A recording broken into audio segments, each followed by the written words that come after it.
अब पढ़ते हैं समास के बारे में।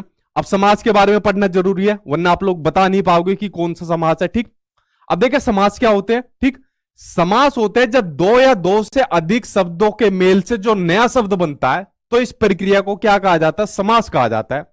जैसे अगर गंगा प्लस जल बना दूं मैं, अगर गंगा प्लस जल बना दूं तो क्या बन जाएगा? गंगा जल बन जाएगा, यानी कि गंगा का जल बन जाएगा।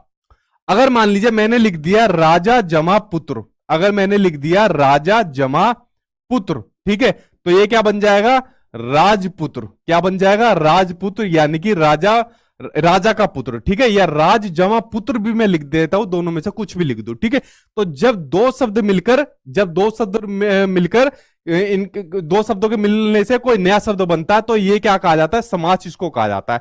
आई होप आप लोग समझ गए होंगे। आपके पेपर में नहीं आएगा बिल्कुल भी कि समास किसको कहा जाता है, ऐसा क्वेश्चन आएगा ही नहीं आपके एग्जाम में। ठीक है, आपके एग्जाम दिया जाएगा कि पूछा जाएगा भाई इनमें से कौन सा समास है। ठीक है, क्योंकि सीटेट के पैटर्न आपको पैराग्राफ में से दिया जाएगा। ठीक, अब आपको समास के प्रकार के बारे में जानना जरूरी है। समास आपके 6 प्रकार होते हैं, इनको जानिए। एक होता है आपका अव्यय भाव समास, तत्पुरुष समास, द्विगु समास, द्वंद्व समास, बहुब्रीहि समास और आपका कर्मधारय समास। अब इन 6 के 6 के बारे में जानिए, डिटेल में नहीं, मोटा मोटा जानकारी, ताकि हमें हमारा 1 नंबर मिल जाए जो हमारे एग्जाम में आएगा। पहला समास है आपका अव्यय भाव समास। इस समास की सिंपल सी एक ट्रिक जानिए। अव्यय भाव वो समास होता है जिस समास के अंदर आपका शुरुआत में आपको उपसर्ग लगा हुआ मिल जाए। उपसर्ग मैंने आपको जस्ट अभी आपको बताया कि उपसर्ग कौन से होते हैं? वे शब्दांश जो किसी शब्द के शुरुआत में लगकर उसका अर्थ बदल देते हैं। और उपसर्ग कौन कौन से होते हैं? देखिए, यथा, निर, आ, अनु, पर, प्रति आदि वगैरह, ये सब आपके क्या होते हैं? उपसर्ग होते हैं, जिनके अंदर कोई चेंज नहीं किया जा सकता। ठीक है, ऐसे शब्द आपको जिस शब्द के शुरुआत में मिल जाए तो समझ जाना वो आपके अव्यय भाव आपके समास होते हैं। ठीक है, तो ये कौन से होते हैं? आपके अव्यय भाव समास होते हैं। इसमें पहला पद आपका क्या होता है? प्रधान होता है, और क्या होता है? वह अव्यय होता है। अब क्या हो गया? ये अव्यय का क्या मतलब होता है? अव्यय का मतलब होता है जिस शब्द के अंदर आपका कुछ भी चेंज नहीं किया जा सकता, ना तो उसका लिंग बदला जा सकता है, ना कारक बदला जा सकता है, ना ही उसका काल बदला जा सकता है, तभी तो इसका नाम बदला पड़ा हुआ है आपका अव्यय भाव समास। ठीक है, इनका बदल के दिखा दो आप, यथा, निर, आ, अनु, पर, प्रति, इनका आप कुछ भी चेंज नहीं कर सकते। ठीक है, अब जैसे यहां पे एग्जाम्पल दिया हुआ है प्रतिदिन, तो प्रतिदिन को जब हम लोग खोलेंगे, मतलब इसका क्या बनेगा? प्रतिदिन में कौन सा मतलब उपसर्ग बनेगा? पर बनेगा या प्रति बनेगा? बताओ क्या बनेगा? प्रति बनेगा भाई। ठीक है, क्या बनेगा? प्रति जमा दिन, यही तो बनेगा ना। तो इसमें उपसर्ग क्या बनेगा? प्रति जमा दिन, प्रति बनेगा ना उपसर्ग। अब जो ये प्रति है, क्या आप प्रति का यहां पर लिंग चेंज कर सकते हो, कारक चेंज कर सकते हो, काल चेंज कर सकते हो? कर सकते हो? कुछ नहीं कर सकते। तो ये क्या है? प्रति। ये प्रति यहां पर आपका अव्यय है। ठीक है, तो यहां पर जो प्रतिदिन है वो कैसा समास है? वो आपका अव्यय भाव समास है। उसी तरीके से भरपेट, भर जमा पेट, तो यहां पर जो भर है ये क्या है? भर यहां पर, ये आपका भर यहां पर आपका उपसर्ग है यहां पर। ठीक है, तो अव्यय भाव की निशानी, समास की निशानी आपकी ये है कि वहां पर शुरुआत में आपको उपसर्ग आपको देखने को मिल जाएगा।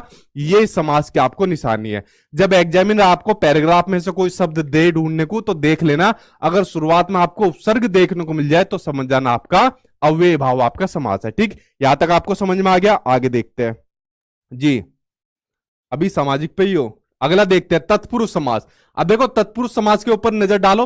तत्पुरुष समास के अंदर सीधा आपको एक बात ध्यान रखनी है कि इसमें आपको कारक चिन्हों का लोप होता है। कारक चिन्ह आपने पढ़े, कर्ता ने कर्म को कर्ण से संप्रदान के लिए, बस वही आपको चीज यहां पर ध्यान रखनी है। ठीक है, तो इसमें कारक चिन्हों का लोप होता है आपका जो तत्पुरुष आपके जो समास होते हैं। ठीक है, और तत्पुरुष समास के प्रकार कितने होते हैं? आपके 6 प्रकार होते हैं। यहां पर कर्ता को छोड़ देना, उसके बाद सारे आपको यहां पर देखने को मिलेंगे।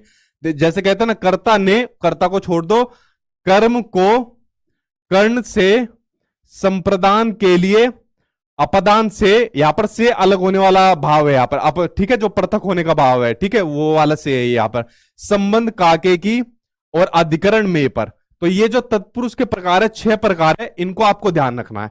अब देखो आपके एग्जाम में क्वेश्चन कैसा आएगा। पैराग्राफ आपको दे दिया, अब पैराग्राफ जिस भी टॉपिक के ऊपर है तो वहां पर कोई भी एक ऑप्शन ले लेगा। ठीक है, वहां पर एक वर्ड ले लेगा, और वहां पर वर्ड ले लिया मान लीजिए गगनचुंबी, और पूछेगा कि गगनचुंबी के अंदर कौन सा समास है। अब गगनचुंबी का मतलब क्या होता है? गगन को चूमने वाला। गगनचुंबी का मतलब क्या होता है? गगन को चूमने वाला। तो गगन को चूमने वाला, तो कौन सा समास हो जाएगा? कर्म तत्पुरुष समास हो जाएगा। कौन सा समास हो जाएगा? कर्म तत्पुरुष समास। कर्म तत्पुरुष समास की जगह खाली वो आपको तत्पुरुष समास भी दे सकता है। तो दोनों में से जो भी दे दे आप लोग उसको सही लगा सकते हो। या मान लीजिए आपको दूसरा वर्ड दे दे प्रयोगशाला, तो प्रयोगशाला क्या क्या मतलब होता है? प्रयोग के लिए शाला। प्रयोगशाला का क्या मतलब होता है? प्रयोग के लिए शाला। तो प्रयोग के लिए शाला दे दी तो क्या मतलब हो जाएगा इसका? संप्रदान तत्पुरुष समास हो जाएगा। कौन सा? संप्रदान तत्पुरुष समास। तो यहां पर आंसर क्या हो जाएगा? संप्रदान तत्पुरुष समास।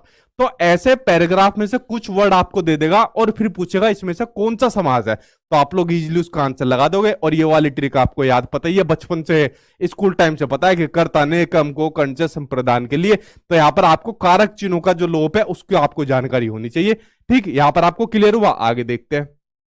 अगला समास आपका द्विगु समास। इसके अंदर सिर्फ आपको यह पता होनी चाहिए कि जो पहला शब्द है वो आपका नंबर यानी संख्या वाला होना चाहिए। इस समास की निशानी ये है, देख लेना कि जो पहला शब्द है वो नंबर वाला है या नहीं है। अच्छा, इसके अंदर भी बहुत अपवाद है। कुछ शब्द ऐसे हैं उनके अंदर बहुत अपवाद है कि वो नंबर वाले होने के बावजूद भी द्विगु समास है, लेकिन हमें उससे मतलब ही नहीं है। हमारे पेपर में अब वो आने नहीं है सीटेट के अंदर, ठीक है, क्योंकि हमें सिर्फ बेसिक ग्रामर पढ़नी है जो हमारे सीटेट के एग्जाम में आएगी। ये अपवाद वाले, ये दुनिया भर की तामझाम, ये दूसरे एग्जाम में आएगी। ठीक है, तो आपको ध्यान रखना है जिस शब्द में पहला शब्द संख्या वाला नंबर वाला है, जैसे कि त्रिलोक, त्रि आ गया पहला संख्या वाला यानी नंबर वाला शब्द आ गया, द्विगु समास। सप्ताह आ गया पहला शब्द आपका नंबर वाला, द्विगु समास। तिरंगा, तिरि आ गया, ये आपका द्विगु समास हो गया। दोपहर आ गया, दो आ गया, आपका द्विगु समास। तो जिस शब्द में पहला शब्द आपका नंबर वाला आ गया वो आपका द्विगु समास हो जाएगा। इस ट्रिक को याद कर लेना, आपका ये इजीली आ जाएगा द्विगु समास। ठीक है, शॉर्ट तरीके से बताऊंगा, दुनिया भर की चीज याद करने की आपको जरूरत नहीं है क्योंकि आपका टाइम सेव करा रहा हूं मैं यहां पे। ठीक है, अगला बात करते हैं द्विंद समास की। द्विंद समास में आपको क्या काम करना है? इस समास की सीधी सी निशानी है, आपको योजक चिन्ह पता होनी चाहिए। ये वाला जो आपको योजक चिन्ह लगा होता है, जैसे सुख और दुख, ये आपका योजक चिन्ह लगा है, आगे और पीछे ये योजक चिन्ह लगा है। जैसे माता और पिता, ये लगा हुआ है ना, माता और पिता। तो ये जिस भी शब्दों के बीच में योजक चिन्ह देखने को मिल जाए तो समझ जाना आपका वो द्विंद समास है। अब इनके बारे में दुनिया भर की डिटेल, कौन सा प्रधान होता है, कौन सा फलाना होता है, हमें कोई मतलब नहीं भाई। ठीक है ना, हमारे एग्जाम में ये चीज आनी है ना, हमें मतलब इस चीज का कुछ करना है। हमें तो पैराग्राफ दिया होगा उसके अकॉर्डिंग हमें उसका आंसर देना है। ठीक है, तो योजक चिन्ह से आपको इसको पता करना है, आपका काम हो जाएगा। ठीक, तो ये हमें मतलब बेसिक ग्रामर इस तरीके से करनी है क्योंकि हमारे सीटेट का जो पैटर्न है, जो सिलेबस है वो बिल्कुल अलग है।